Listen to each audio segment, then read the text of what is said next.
Fitness purpose के लिए नई साइकिल देख रहे हैं और सोच रहे हैं कि गियर और नॉन गियर साइकिल में से कौन सी चूज करें, तो उसके लिए मैं आपको 4 चीजें बताऊंगा। इन 4 चीजों को ध्यान में रख के आप अपनी गियर और नॉन गियर साइकिल में से डिसाइड कर सकते हैं। पर उससे पहले जिन लोगों ने गियर साइकिल पहले कभी नहीं चलाई, उनके लिए मैं गियर और नॉन गियर साइकिल का एक डिफरेंस बताऊंगा, जिसके लिए मैं एक एग्जाम्पल बताता हूँ।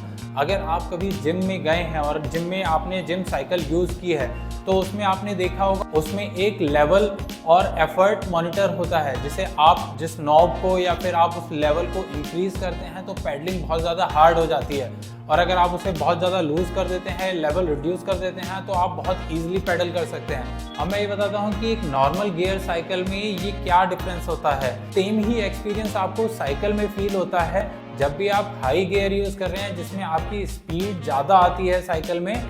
उस टाइम पे आपकी पैडलिंग हार्ड हो जाती है, और जैसे ही आप गियर को कम करते रहते हैं तो साइकिल की चेन पीछे वाले स्प्रॉकेट पे हायर पे चली जाती है और आगे वाले स्प्रॉकेट पे लोअर पे होने लग जाती है।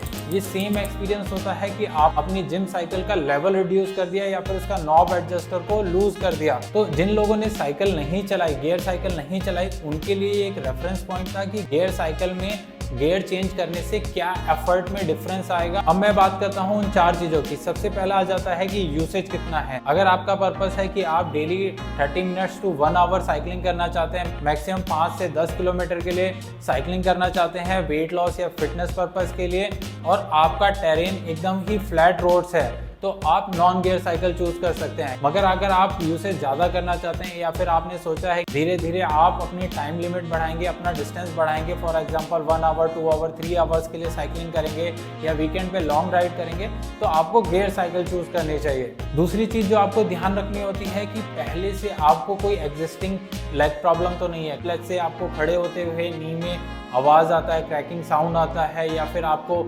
घुटने मोड़ने में, पैर मोड़ने में, उठने या बैठने में नी में पेन होता है, तो उसका मतलब है कि आपके शायद नी में थोड़ा बहुत प्रॉब्लम है। या फिर और कोई भी आपको अगर नी में पहले से प्रॉब्लम है या लेग में प्रॉब्लम है, तो आप नॉन गियर साइकिल मत लीजिए, क्योंकि नॉन गियर साइकिल में आपको सेम एफर्ट पे बहुत लंबे टाइम तक चलाना पड़ेगा, जिसकी वजह से आपके नी पे प्रेशर पड़ेगा।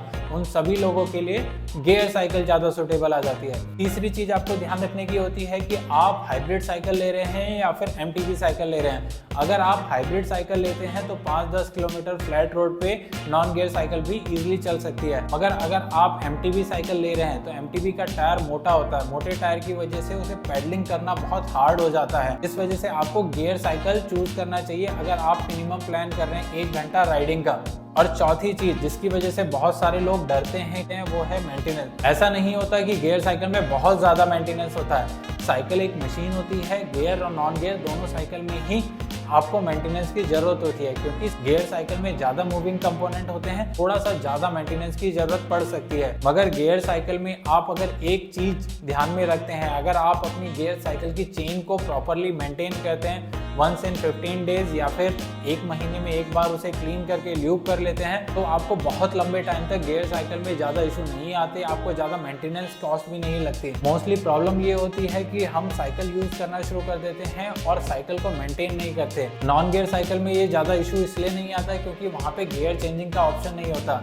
गियर साइकिल में क्योंकि चेन अलग अलग स्प्रॉकेट पे मूव करती रहती है, और अगर आप उसे चेन को मेंटेन नहीं करते तो उसमें चेन में वियर आउट हो जाता है, जिसकी वजह से अदर कंपोनेंट भी वियर आउट हो जाते हैं और वो आपकी ओवरऑल मेंटेनेंस कॉस्ट बढ़ा देती हैं। तो ये 4 चीज़ें आप ध्यान में रखते हैं। मैं फिर से रिपीट करता हूँ। पहली चीज़, कितना चलाना चाहते हैं और किस तरीके के टेरेन पे चलाना चाहते हैं। सेकंड चीज़, आपको पहले से कोई एग्जिस्टिंग लेग में प्रॉब्लम तो नहीं है, जैसे नी प्रॉब्लम। तीसरी चीज़, आप हाइब्रिड ले रहे हैं या MTB ले रहे हैं। और चौथी चीज़ आ जाती है आपकी कि आप साइकिल को मेंटेन खुद से कर पाएंगे या नहीं कर पाएंगे। गियर साइकिल का भी मेंटेनेंस ईजी होता है, इतना डिफिकल्ट नहीं होता कि आपको बार बार मैकेनिक पे जाना पड़े।